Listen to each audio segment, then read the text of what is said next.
Masih bersama kami di 91,8 FM Radio Indosiar. Kita berada di acara kajian online kerjasama Radio Syariah Al-Bahar Bintan, Kepulauan Riau bersama Radio Indosiar 91,8 FM. Dengan tema Karunia Terindah Diwafatkan di Atas Sunnah bersama Al-Ustaz Muhammad bin Umar As-Sawed Hafizullah Ta'ala. Dan alhamdulillah beliau sudah hadir di studio yang insya Allah siap akan memberikan kajian pada pendengar semuanya. Dan sebelum itu kita sapa dulu ya beliau Al-Ustaz Muhammad bin Umar As-Sawed Hafizullah. Gimana kabarnya Ustaz? Alhamdulillah khairan wa afiyah. Alhamdulillah ya khair. Alhamdulillah, untuk mempersingkat waktu langsung saja Ustaz, waktu dan tempat kami persilakan. Fadhal. Baik, jazakumullah khairan. Wa iyyakum. Bismillah. Assalamualaikum warahmatullahi wabarakatuh. Waalaikumsalam warahmatullahi wabarakatuh. Innal hamdalillah nahmaduhu wa nasta'inuhu wa nastaghfiruh wa na'udzu billahi min shururi anfusina wa min sayyiati a'malina. Man yahdihillahu fala mudilla lahu wa man yudlil fala hadiya lahu. وأشهد أن لا إله إلا الله وحده لا شريك له وأشهد أن محمدا عبده ورسوله صلى الله عليه وعلى آله وأصحابه والتابعين وتابع التابعين ومن تبعهم بإحسان إلى يوم الدين أما بعد فإن خير الحديث كتاب الله وخير الهدي هدي محمد صلى الله عليه وعلى آله وسلم وشر الأمور محدثاتها فإن كل محدثة بدعة وكل بدعة ضلالة وكل ضلالة في النار. إخواني في الدين أعزكم الله. kaum muslimin pendengar Radio Indosiar yang kami hormati, khususnya yang sedang mendengarkan sekarang ini di Kepulauan Riau melalui Radio Al-Bahar Bintan atau Radio Syariah Al-Bahar. Barakallahu fikum wa jazakumullahu khairan ala hadha al-juhd wa hadhihi al-juhud al-mubarakah. Kita tidak putus asa dengan apapun ujian-ujian yang menerpa. Kita tidak berhenti belajar walaupun pandemi telah menyebar kemana-mana. Tetapi kita tetap talabul ilm. Kita mengadakan kerjasama untuk ta'lim melalui radio. Barakallahu fiikum walhamdulillah. Kita bersyukur kepada Allah Subhanahu wa taala atas kemudahan yang diberikan kepada kita semua. Adapun selain daripada itu, masalah sunnah, apalagi disebutkan di sini dalam judulnya diwafatkan di atas sunnah, jelas merupakan karunia yang terbesar dan terindah. Karena istiqamah di atas sunnah adalah sesuatu yang tak terhingga nilainya. Ketika ada seseorang yang berkata kepada Imam Ahmad rahimahullah, yaitu Abu Bakar Al-Marwazi rahimahullahu ta'ala, dia menceritakan ketika dia berkata kepada Imam Ahmad, Qultu li Abi Abdillah, aku katakan pada Abu Abdillah. Abu Abdillah kunyahnya Imam Ahmad rahimahullah. Aku katakan kepadanya, man mata alal islami was sunnah, mata ala khair. Seorang yang mati di atas Islam dan sunnah, apakah dia mati di atas kebaikan? Faqala li, kata Al-Marwazi, maka berkatalah kepadaku Imam Ahmad, uskut. Man mata alal islami was sunnah, mata alal khairi kullih. Diam kamu. Mati di atas Islam dan sunnah, jelaslah mati di atas seluruh kebaikan. Jadi tidak perlu dipertanyakan lagi perkara seperti itu. Mata alal Islam was sunnah adalah mata alal khairi kullih. Mati di atas Islam dan sunnah mati di atas ajaran Rasulullah sallallahu alaihi wasallam adalah mata 'alal khairi kullih. Kaum muslimin rahimani wa rahimakumullah. Tentunya karena memang sunnah adalah junnah. Junnah adalah tameng perlindungan. Siapa yang berpegang dengan sunnah maka dia akan terlindung dari berbagai macam tarikan-tarikan hawa nafsu. Akan terlindung dari tarikan-tarikan syubhat. Akan terlindung dari tarikan-tarikan hawa. Kaum muslimin rahimani wa rahimakumullah. Disebutkan oleh Yahya al-Maghribi rahimahullah melalui nukilan kitab Daruratul Ihtimam bis Sunnah An-Nabawiyah, disebutkan as-sunnah hiyal junnah al-hasinah liman tadarra'aha wasyir'ah al-mu'inah liman tasharra'aha dir'uha safin wa dhilluha dafin wa bayanuha wafin wa burhanuha syafin. Kata beliau, sunnah itu benteng yang kokoh. Barang siapa yang memakai baju besinya dengan sunnah, maka dia terlindungi. As-sunnah merupakan pelindung yang akan menolong, akan membantu bagi siapa yang memakainya. Lindungannya bersih, naungannya sangat teduh. Wabayanuha, penjelasannya wafin, mencukupi. Waburhanuha syafin, dan keterangan-keterangan bukti-buktinya mencukupi. Wafin mencukupi, syafin menyembuhkan. Ikhwani fillah a'azakumullah, belum berhenti di sini beliau memuji sunnah. Wahiyal kafilatu bil istiqamah. As-sunnah ini kafilah bil istiqamah. Kafilah artinya menjamin seseorang untuk istiqamah. Betapa tidak. Karena sunnah ini adalah ajaran Rasulullah SAW yang setiap sunnah demi sunnah akan menjadi benteng yang kokoh dari syubhat-syubhat yang menyesatkan. Maka siapa yang telah berpegang dengan sunnah, maka tidak akan ada syubhat yang bisa memasuki dirinya. Akan terbantah dengan sunnah-sunnah yang sudah dipegangnya. Akan terbantah dengan sunnah-sunnah yang sudah dipelajarinya. Akan terbantah dengan sunnah-sunnah yang dia sudah meyakininya. Kaum muslimin rahimani wa rahimakumullah. Kafiyah fis salamah. Kata beliau selanjutnya, dia menjamin untuk istiqamah dan mencukupi untuk salamah, untuk keselamatan. Wassulam ila darajatil muqamah, dan sunnah merupakan tangga menuju derajat yang tinggi. Wal wasilah ila muwafah bisunufil karamah, dan sunnah itu adalah jalan menuju tingkatan-tingkatan kemuliaan. Semakin lengkap dia terapkan sunnah, semakin tinggi kedudukannya dan semakin mulia.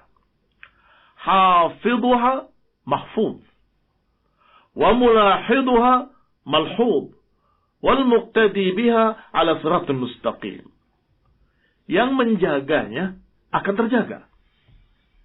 Yang mempelajarinya akan diperhatikan. Siapa yang memperhatikannya akan diperhatikan oleh Allah SWT. Dan siapa yang mengikutinya berarti dia di atas jalan yang lurus. Saya ulangi kata-katanya yang indah. Hafidhuha mahfuz.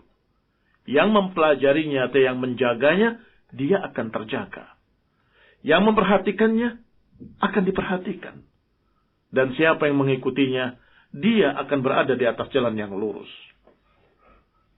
Wal muhtadi bi ma'alimiha sa'irun ila mahallin na'imil muqim, dan siapa yang terbimbing dengan rambu-rambu sunnah, maka dia akan berjalan menuju kenikmatan yang kekal abadi, yaitu di dalam jannah, dalam keridhaan Allah Subhanahu wa taala. Ikhwani fillah a'azakumullah.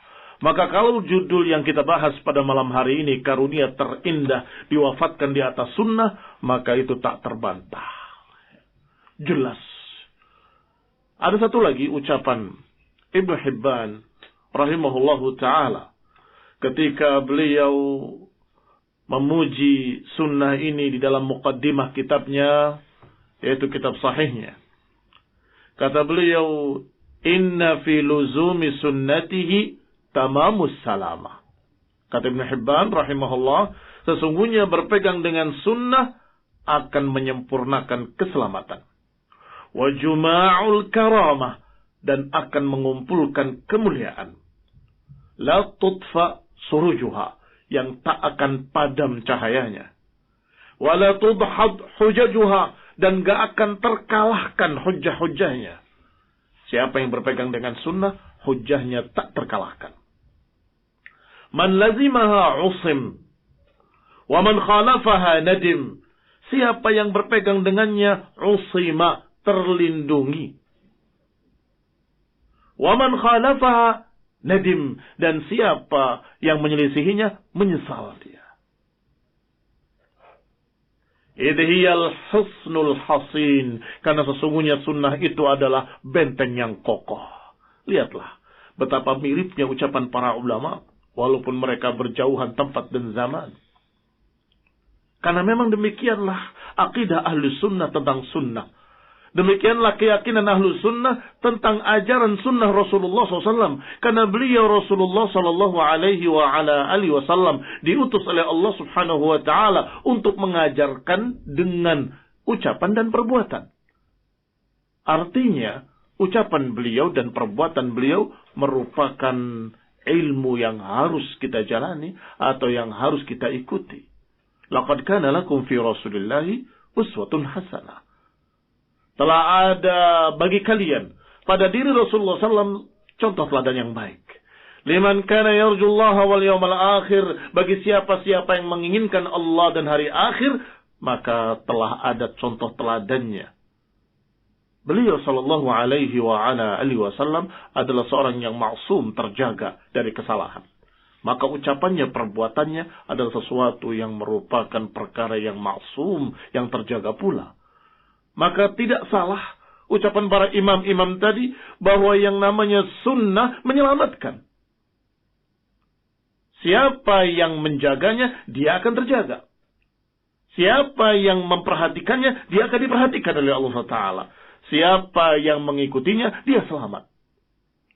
Dan siapa yang berpegang dengannya, dia terlindung, kokoh. Mengapa? Karena agama ini lengkap dan ajaran sunnah ini sempurna dan lengkap. Apapun syubhat sudah terbantah dengan sunnah demi sunnah. Yang terbawa dengan tipuan-tipuan syubhat. Yang terbawa dengan tipuan-tipuan hawa. Yang terbawa dengan zukhrufal qawli ghurura. Yang terbawa dengan kata-kata yang indah padahal menipu. Yang terbawa dengan bisikan-bisikan syaitaniyah. Adalah orang-orang yang tidak mengerti sunnah atau belum mengerti seluruhnya. Maka seakan-akan bentengnya masih berlubang. Bentengnya masih rapuh. Mengapa? Sebagian ini tahu, sebagian yang itu tidak tahu.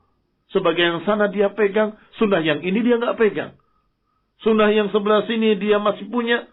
Ternyata sisi yang sana dia tidak tahu sama sekali, maka berlubang besar. Maka kalau syubhat masuk dari sana, akan terbawa dia. Tetapi siapa yang kokoh di atas sunnah dan mempelajarinya secara lengkap, tentunya bentengnya kokoh, kuat, dan gak ada celah. Syubhat masuk dari manapun akan terbantah dengan sunnah-sunnah tersebut. Ikhwani fid din, a'azzakumullah, kaum muslimin rahimani wa rahimakumullah. Kita lanjutkan ucapan Ibn Hibban. Kata beliau selanjutnya, bahwa benteng sunnah adalah benteng yang kokoh. Warruknur rakin. Tonggak yang kokoh. Alladhi bana fadluhu. Wa matina habluhu. Wa man tamassaka bihi sad. Wa man rama khilafahu bad. Falmuta'alliquna bihi ahlus sa'adati fil ajil. Wal maghbutuna bainal anami fil ajil. Selesai ucapannya. Rahimahullahu ta'ala. Kata beliau selanjutnya, bahwa sunnah adalah benteng yang kokoh, alladhi bana fadluhu, yang jelas kemuliaannya dan kokoh talinya. Perhatikan kalimat-kalimatnya, bahwa ini semua sesungguhnya diambil dari sekian banyak dalil yang nanti akan kita bacakan satu persatu. Bi'idnillahi ta'ala wa taufiqih. Wa matina habluhu, yang talinya kokoh. Siapa yang berpegang dengannya enggak akan terputus. Wa man tamassaka bihi sad. Siapa yang berpegang dengannya, dia akan sad, akan menjadi orang yang diikuti. Sad yang bermakna sayyid, bukan menguasai dalam bentuk seperti penguasa, tetapi dalam makna dia menjadi dominasi karena ucapannya selalu hujjah yang tak terkalahkan. Wa man rama khilafahu bad. Sebaliknya, siapa yang mencari selain sunnah, maka dia akan terhempas. Fal muta'alliquna bihi, maka siapa yang berpegang dengan sunnah adalah orang yang ahlus sa'adah fil ajil, orang yang akan berbahagia di kehidupan nanti. Perhatikan ajil dengan hamzah, dengan mad, dengan mamdud, bukan dengan ain. Ajil artinya nanti, akan berbahagia nanti. Wal maghbutuna bainal anami fil ajil, dan dia akan jadi orang yang diikuti dan orang-orang lain melihat kepadanya iri, ingin sepertinya. Kapan? Fil ajil, di kesegeraan, yang di masa dunia ini. Di dunia, hujahnya tak terkalahkan, dan orang-orang mengatakan dalam hatinya ingin seperti dia. Maghbutun fil ajil, dan akan mendapatkan kebahagiaan fil ajil. Ikhwani fillah azakumullah, kita lihat mengapa Imam Ahmad, mengapa Ibnu Hibban, mengapa sekian para ulama seperti Yahya al-Maghribi tadi, semua menyatakan tentang siapa yang berpegang dengan sunnah akan mendapatkan sekian kemuliaan, akan mendapatkan kekokohan tabat di atas agama, dan akan terlindungi dari berbagai macam tarikan-tarikan penyimpangan, dan akan mendapatkan istiqamah, mendapatkan keselamatan, dan seterusnya, dan seterusnya. Ikhwani fillah azakumullah, Allah Subhanahu wa taala sudah mengatakan dalam Al-Qur'an, dalam ayat yang sering kita baca, ya ayyuhalladzina amanu taqullaha haqqa tuqatih, wahai orang-orang yang beriman, bertakwalah kepada Allah dengan sebenar-benarnya takwa. Wala tamutunna illa wa antum muslimun, dan jangan sampai kalian mati kecuali dalam keadaan muslimin, kecuali dalam keadaan muslimun. Perintah untuk istiqamah. Perintah untuk berpegang dengan takwa sampai matinya. Pertanyaannya, bagaimana seorang bertakwa? Seperti apa orang yang bertakwa? Yang Allah perintahkan, wahai orang yang beriman, ittaqullah haqqa tuqatih. Wahai orang yang beriman, bertakwalah dengan sebenar-benarnya takwa. Wala tamutunna, dan jangan sampai kalian mati kecuali dalam keadaan muslim. Tentunya akan dijawab, seorang yang bertakwa adalah seperti Rasulullah sallallahu alaihi wa ala alihi wasallam. Siapa yang bertakwa? Siapa yang paling bertakwa? Rasulullah sallallahu. Maka kalau kita mengikuti Rasulullah sallallahu, sunnah-sunnahnya, ajarannya semuanya, akidahnya, ibadahnya, akhlaknya, maka kita menjadi orang yang bertakwa. Barakallahu fiikum. Bukti, dilanjutkan ayat tadi pada ayat berikutnya. Persis setelah ayat itu Allah katakan, wa'tasimu bihablillahi jami'an wa la tafarraqu. Berpeganglah kalian seluruhnya dengan tali Allah, dan jangan berpecah belah. Apa tali Allah? Tali Allah adalah Islam. Tali Allah adalah tali yang kokoh, yang gak akan terputus. Apa kata Imam Ibn Hibban tadi? Bahwa as-sunnah matina habluhu, talinya kokoh. Siapa yang berpegang dengan sunnah, berarti dia beriktisam dengan tali Allah yang gak akan terputus. Karena ajaran Islam adalah ajaran Rasulullah SAW. Ajaran Islam adalah ajaran-ajaran sunnah yang diajarkan oleh Rasulullah SAW. Imam Al-Barbahari dalam kitabnya Syarhus Sunnah berkata, Al-Islam huwa sunnah, was sunnah hiya al-Islam. Islam itu adalah sunnah, sunnah itu adalah Islam. Ikhwani fillah, a'azzakumullah, pahami ucapan Imam Al-Barbahari ini dengan baik kalau kita memahami sunnah dengan makna yang benar. Sebab sebagian orang mengira bahwa sunnah yang dimaksud adalah perkara yang tidak wajib. Kalau dikerjakan dapat pahala, kalau nggak dikerjakan juga nggak apa-apa, itu sunnah. Bukan, kalau itu mustahabbah namanya. Atau itu dijuluki dengan mandub, sifatnya anjuran. Tapi sunnah yang sedang kita bahas adalah sunnah bermakna ajaran Rasulullah SAW, jalan Rasulullah SAW, apa yang diajarkan oleh Nabi semuanya sunnah. Maka ketika kita tanya, apa itu Islam? Islam ajaran Nabi, yaitu sunnah. Apa sunnah yang diajarkan oleh Nabi? Sunnah yang diajarkan oleh Nabi adalah Islam.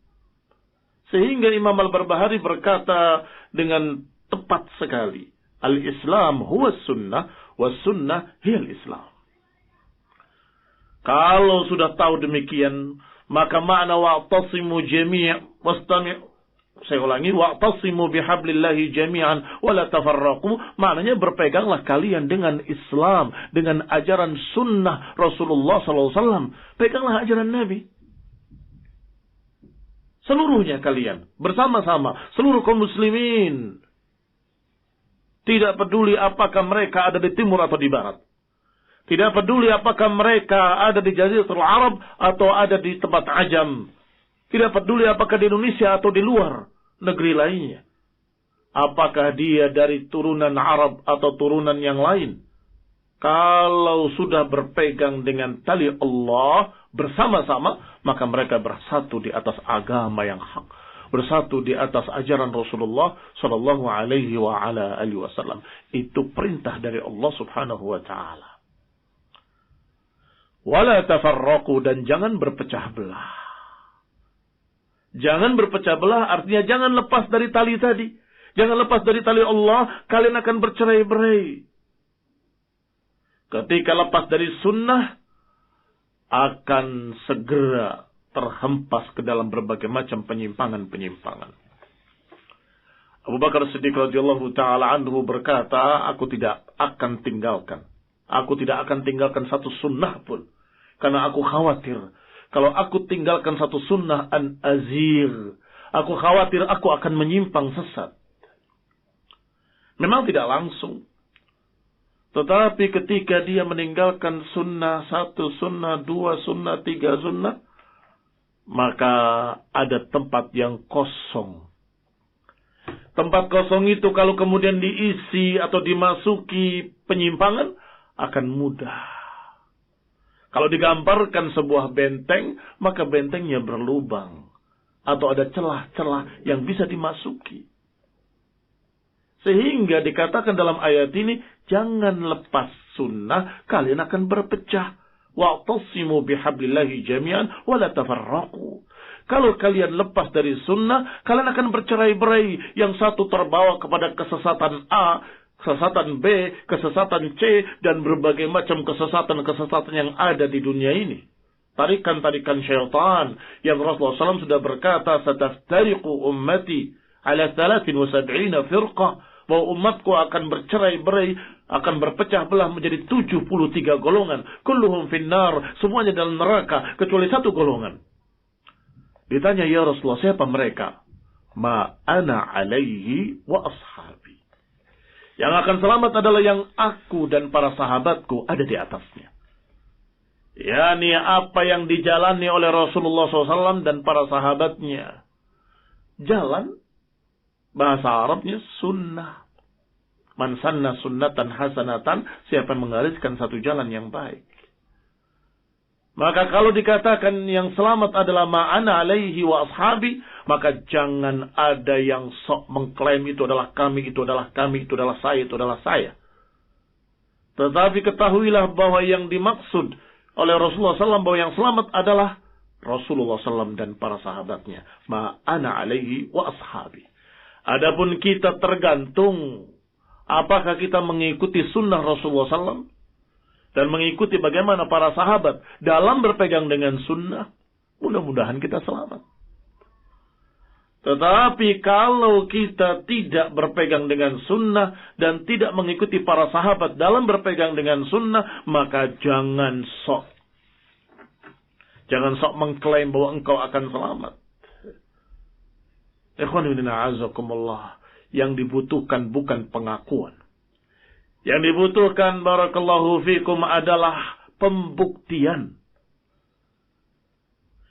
Yang diperlukan bukan angan-angan. Laisal Islam bitamanni. Islam itu bukan tamanni, bukan dengan angan-angan.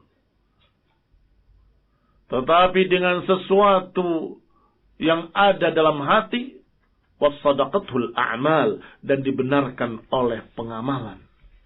Keyakinan yang benar dibuktikan dengan pengamalan yang benar. Itu Islam. Sehingga barakallahu fikum, berlomba-lombalah untuk mengikuti sunnah dan mengikuti para sahabat dalam menegakkan sunnah. Bukan berlomba-lomba untuk pengakuan, tapi berlomba-lombalah untuk pengamalan. Dan berdoa pada Allah Subhanahu wa taala, mudah-mudahan kita diwafatkan di atas sunnah. Ikhwani fillah a'azakumullah, Imam Malik rahimahullahu taala berkata, as-sunnah safinatu Nuh. Kata Imam Malik rahimahullahu ta'ala, bahwa sunnah itu safinatu Nuh, perahu Nabi Nuh.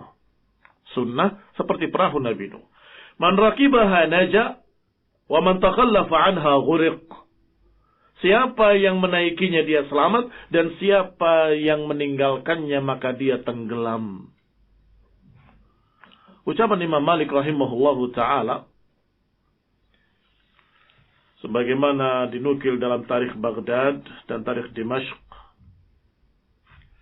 Demikian pula ucapan Imam Malik dinukil dalam Majmu' Fatawa juz keempat halaman 57 dan lain-lain. Bahwa beliau berkata sunnah itu seakan-akan atau seperti perahu Nabi Nuh. Kita tahu bagaimana kisah Nabi Nuh alaihi salam. Ketika beliau diperintahkan oleh Allah untuk membuat perahu. Dan kemudian mereka Allah adab, yakni kaumnya diadab dengan banjir, air turun dari langit dan juga dari bumi, hingga mereka seluruhnya tenggelam, kecuali yang di atas perahu Nabi Nuh. Siapa yang selamat? Yang menaiki perahu Nabi Nuh. Anaknya sendiri. Diajak oleh Nabi Nuh untuk menaiki kapalnya. Ya bunayyar kam ma'ana. Wahai anakku, naiklah perahuku. Ternyata anaknya menolak. Sa'awi ilal jabal. Ya'simuni minal ma'. Aku akan naik ke gunung itu, yang akan melindungi aku dari air, katanya. Dijawab oleh Nabi Nuh, la 'asimal yawma minallah. Hari ini enggak ada keselamatan dari Allah Ta'ala kecuali dengan kembali kepadanya. Tetapi anaknya tidak mendengar. Fahala bainahumal mawju fakana minal mughraqin. Maka terhalanglah antara undungan anaknya dengan gelombang dan hilanglah anaknya. Fakana minal mughraqin. Maka anaknya tenggelam. Demikian pula sunnah. Siapa yang menaiki perahu sunnah, dia selamat. Dan siapa yang tidak menaikinya celaka, akan binasa, akan tenggelam. Tenggelam dalam syubhat, tenggelam dalam kesesatan, tenggelam dalam penyimpangan, tenggelam dalam kebodohan, tenggelam dalam keraguan, tenggelam dalam segala macam penyakit-penyakit hati. Kaum muslimin rahimani wa rahimukumullah. Maka dikatakan oleh Imam Ahmad rahimahullah ketika ditanya oleh Al-Marwazi, bagaimana orang yang mati di atas Islam dan sunnah? Apakah mati di atas kebaikan? Uskut, diam kamu. Man mata 'alal Islam wa sunnah mata 'alal khairi kullih. Orang yang mati di atas Islam dan sunnah tentunya mati di atas segala kebaikan. Masya Allah. Al-istiqamatu aziz. Istiqamah itu aziz. Aziz bermakna tinggi dan susah. Ada makna tinggi dan juga ada makna susah dicapai. Aziz. Ikhwani fillah a'azakumullah kaum muslimin rahimani wa rahimakumullah. Maka tentunya upaya untuk mati di atas sunnah, upaya untuk istiqamah di atas sunnah, pertama talabul ilm. Karena sudah kita katakan tadi, orang yang termakan dengan tarikan-tarikan syubhat, tarikan-tarikan hawa nafsu adalah orang-orang yang jahil, bodoh, atau dia masih belum paham, belum mengerti mana yang benar, mana yang salah, mana sunnah, mana bid'ah. Ini yang sering terbawa. Kalau kalian berkata, bukankah kalau orang tidak tahu dimaklumi? Iya. Orang yang tidak tahu akan dimaklumi. Tetapi orang yang tidak mau tahu, tidak mau belajar, tidak peduli dengan agamanya, tidak peduli dengan sunnah, tentunya ini akan ditegur oleh Allah dan akan diperhitungkan yaumul qiyamah. Bukan masalah ketidaktahuannya, tetapi masalah kelalaiannya dalam mempelajari agama Allah Subhanahu wa taala. Kelalaiannya dalam mempelajari sunnah. Ikhwani fi din a'azakumullah kaum muslimin rahimani wa rahimakumullah. Yang dimaksud talabul ilmi, mempelajari agama adalah mempelajari sunnah demi sunnah. Karena isinya agama adalah ajaran sunnah demi sunnah. Salat misalnya, kita pelajari salat dengan hadis-hadis. Kita pelajari puasa dengan hadis-hadis. Apalagi kita mempelajari akidah, keyakinan, usul, prinsip-prinsip dasar agama juga dengan hadis-hadis, dengan sunnah-sunnah. Bukankah dengan ayat Al-Quran juga? Ya jelas. Karena Al-Quran adalah apa yang diajarkan oleh Rasulullah SAW yang Allah turunkan kepada Nabi untuk dijelaskan. Maka kalau kita bilang sunnah, Al-Quran ada di dalamnya. Mengapa demikian? Karena Rasulullah SAW dikatakan oleh Allah, litubayyina linnasi ma nuzzila ilaihim. Agar engkau, wahai Nabi, menjelaskan pada mereka apa yang diturunkan pada mereka. Engkau menjelaskan pada mereka apa yang diturunkan pada mereka. Berarti Rasulullah SAW menjelaskan apa? Menjelaskan Al-Quran dengan ucapannya, dengan perbuatannya. Maka ketika Aisyah ditanya bagaimana khuluquhu, bagaimana perbuatan dan tingkah laku Rasulullah, dijawab kana khuluquhul Quran. Kana khuluquhu Al-Quran. Akhlak beliau adalah Al-Quran. Ikhwani fi din a'azakumullah. Yang kedua, perangkat istiqomah adalah pengamalan apa yang sudah dipelajari. Kita pelajari sunnah demi sunnah untuk diamalkan. Yang ketiga, keikhlasan. Kita mempelajari sunnah, mengamalkan sunnah dan menerapkan sunnah dengan ikhlas. Mengharapkan pahala dari Allah Subhanahu wa ta'ala. Bukan karena riya, bukan untuk bangga diri, bukan untuk cari kedudukan, bukan untuk talabur riasah, bukan untuk tenar, bukan untuk disebut sebagai seorang yang begini dan begitu. Tetapi benar-benar karena Allah Subhanahu wa ta'ala. Yang keempat, perangkat istiqamah adalah hendaklah kita tetap bersama para ulama. Mengapa demikian? Karena kita mempelajari ilmu dari para ulama. Dan ketika kita mempelajari ayat dan hadis, kita perlu penjelasan. Kita berhajat untuk mendapatkan penjelasan dari para ulama. Kalau kita memahami sendiri kemudian salah, fatal akibatnya. Berbahaya akibatnya. Maka kita harus tetap berjalan bersama para ulama dan ahlul ilmi. Berjalan bersama mereka-mereka yang memegang ilmu, mengamalkan ilmu, mengajarkan ilmu. yakni para ulama ahlus sunnah. Yang kelima, hendaklah kita tetap di lingkungan yang baik. Di lingkungan ahlus sunnah, di lingkungan orang-orang yang berpegang dengan sunnah, di lingkungan kaum muslimin yang masih cinta dan berpegang dengan sunnah, maka kita akan terjaga di sana. Kalau kita hidup di tengah-tengah ahlul hawa, di tengah-tengah para pengekor hawa nafsu, di tengah-tengah ahlul dalal, maka kita akan terbawa sedikit banyak, akan terpengaruh dengan penyimpangan mereka, kesesatan mereka. Yang keenam, al-ibti'ad min ahli al-ahwa wal bid'ah. Menjauhlah dari ahli al-ahwa, pengekor hawa nafsu, dari ahli al-bid'ah wal dalalah, dari kelompok-kelompok sesat. Hati-hati, hindarilah mereka, karena mereka memiliki syubhat yang kadang-kadang akan membuat kita kebingungan karena kita belum memiliki ilmu yang cukup. Kalau ternyata ada syubhat yang sampai pada kita, maka kita bertanya kepada para ulama, akan terjawab insyaallah, syubhat tersebut akan terbantah. Tetapi ketika kita melihatnya tidak sebagai syubhat, kayaknya benar, kita akan terbawa saat itu. Sepertinya iya. Tiba-tiba kita sudah menyimpang bersama mereka. Na'udzubillahi min dzalik. Maka ikhwan fillah a'azakumullah, jauhilah orang-orang yang berpenyakit. Jauhilah orang-orang yang dalam keadaan memiliki amradul qulub, penyakit-penyakit hati, hawa nafsu yang diikuti, atau orang-orang yang tersesat dalam berbagai macam penyimpangan-penyimpangan. Mudah-mudahan itu adalah dalam rangka kita menjaga diri kita agar tetap istiqamah di atas sunnah.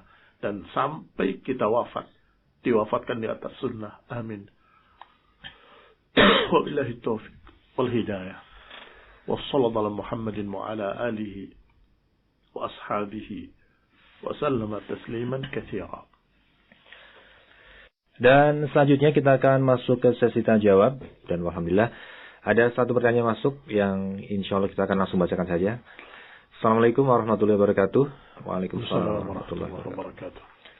Semoga Allah senantiasa menjaga Ustaz dan kita semua dari segala kejelekan dan senantiasa mengokohkan kita di atas al-haq. Amin. Amin. Izin bertanya, bagaimana hukum menggunakan dan menyimpan hand sanitizer yang memiliki kandungan alkohol 70%? Apakah sah sholat kita jika sebelum kita menggunakan hand sanitizer tersebut? Berapa kandungan alkohol yang boleh digunakan dalam keseharian? Atas jawabannya kami ucapkan jazakumullah khairan wa barakallahu fikum. Wa iyyakum jazakumullah khairan wa barakallahu fikum. Sampai saat ini saya berpendapat bahwa yang namanya alkohol itu tidak najis. Barakallahu fikum. Artinya tidak boleh diminum, tapi bukan najis. Karena makna rijs di dalam ayat Allah Subhanahu wa taala, fa innahu rijsun min amali syaitan, bukan bermakna najis, tetapi bermakna haram. Karena waktu itu disebutkan innamal khamru wal maisiru wal azlamu rijsun min amali syaitan. Sesungguhnya yang namanya khamr, judi dan undi nasib adalah rijsun min amali syaitan. Rijs bermakna jelek dari amalan syaitan. Sebab kalau dikatakan rijs adalah najis, maka akan ditanyakan nanti bagaimana dengan judi, apanya yang najis? Apakah kartunya najis? Atau dadunya najis? Demikian pula yang ketiga, yaitu azlam, mananya yang najis. Tiga perkara ini disebut dengan rijs, artinya perbuatan-perbuatan syaitan, perbuatan yang jelek. Sehingga hand sanitizer yang mengandung alkohol jangan diminum, haram.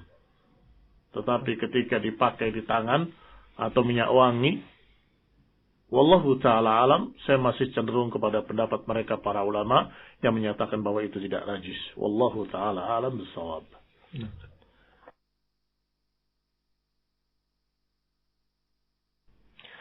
Baiklah, pertanyaan selanjutnya. Semoga Allah selalu menjaga nilai-nilai keistiqomahan kita bersama Ustadz dan mempermudah segala urusan Ustadz Muhammad beserta keluarga. Amin wa iyyakum. Izin bertanya Ustadz, bagaimana cara menjaga keistiqomahan kita di atas dakwah Ahlus Sunnah Salafiyah ini? Terlebih di masa-masa sekarang yang mana al-haq semakin tersamarkan karena merebaknya dai-dai yang mengklaim dirinya di atas manhaj salaf. Atas pencerahannya kami mohon kepada Allah Ta'ala untuk mewafatkan Ustadz dan kita semuanya di atas cahaya tauhid dan istiqomah dengan sunnah. Barakallahu fikum. Amin. Barakallahu fikum. Nah, mungkin pertanyaannya ditulis sebelum kajian selesai. Nah. Karena di akhir kajian tadi sudah kita singgung tentang bagaimana cara kita istiqamah. Pertama, talabul ilmi, mencari ilmu jangan berhenti, sunnah demi sunnah kita pelajari, kemudian kita tegakkan dalam bentuk amal perbuatan, kemudian juga keikhlasan, agar kita betul-betul menerapkannya karena Allah Subhanahu wa taala, mempelajarinya dan mengamalkannya karena Allah, dan kemudian hendaklah kita tetap bersama para ulama, khususnya ketika ada perkara-perkara besar di negeri ini atau di negeri lainnya yang membutuhkan fatwa dan bimbingan para ulama, maka kita harus bertanya kepada mereka para ulama, jangan kita berjalan sendiri. Khususnya para perkara-perkara yang ta'ummul balwa. Ta'ummul balwa artinya mencakup orang banyak. Itu tetap bersama para ulama. Demikian pula yang berikutnya, untuk kita tetap di tengah-tengah ahlus sunnah, jangan memisahkan diri. Innama ya'kulud dhi'bu al-ghanam al-qasiyah. Sesungguhnya serigala akan menerkam kambing yang sendirian. Kalau kita memisahkan diri dari salafiyin, dari ahlus sunnah, maka khawatir akan ada serigala-serigala yang akan menerkam. Dan tentunya serigalanya manusia ini adalah syaitan yang akan menerkamnya dan menyeretnya kepada kesesatan-kesesatan. Wallahu ta'ala a'lam bishawab. Ada yang berikutnya, yaitu menjauhi ahli bid'ah. Baik, pertanyaan yang kedua. Ada seorang yang masuk Islam karena mau menikah dan mau belajar ilmu agama. Katanya, apa bisa kita pegang kata-katanya itu? Apa janji dulu harus belajar dulu sampai pandai sholat dan sebagainya untuk persyaratan? Atau bagaimana, Ustaz? Ada seorang yang masuk Islam karena mau menikah. Mau menikah. Dengan orang belajar. Islam. Nah. Kalimat dari Nabi SAW, fadfar bidatid din, carilah yang bagus agamanya. Taribat tiada kalau tidak ada, atau kalau tidak kamu lakukan itu, kamu celaka, kata Nabi. Taribat tiada artinya kau akan mendapatkan kejelekan kalau tidak mengambil pasangannya yang bidatid din, yang memiliki agama. Artinya memiliki agama adalah ilmu wal amal, berilmu dan beramal. Kalau dia baru saat itu masuk Islam, atau baru saat itu berjanji mau masuk Islam, itu kita belum tahu bukti apa-apa. Dan itu sangat-sangat rawan. Wallahu ta'ala alam. Orang yang menerimanya, itu orang yang berjalan di atas tali, di atas gedung yang tinggi. Mungkin selamat, mungkin. Kalau Allah takdirkan selamat, bisa selamat dia. Dengan berhati-hati berjalan di atas tali. Tapi kemungkinan jatuhnya sangat besar. Na'udzubillah min dzalik, kita sudah menyaksikan anak-anak dalam keadaan kafir, ibunya kafir, padahal anak tersebut memiliki nasab muslimin. Dari mana nasabnya? Ternyata dulu ketika menikah masuk Islam, ketika suaminya meninggal balik lagi menjadi kafir lagi.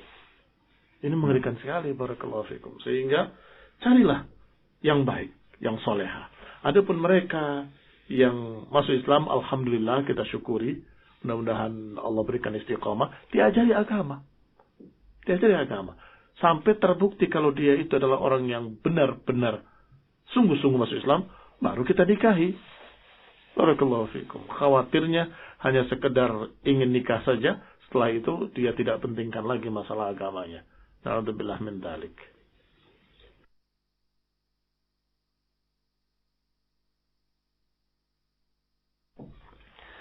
Pertanyaan selanjutnya, Bismillah, Assalamualaikum warahmatullahi wabarakatuh. Waalaikumsalam warahmatullahi wabarakatuh. Mudah-mudahan Ustaz Muhammad beserta keluarga selalu dilindungi Allah Subhanahu wa taala. Amin. Izin bertanya, maaf di luar tema, Ustaz, bagaimana cara menebus kezaliman kepada orang yang sudah meninggal? Jazakumullah khairan atas jawabannya, Ustaz.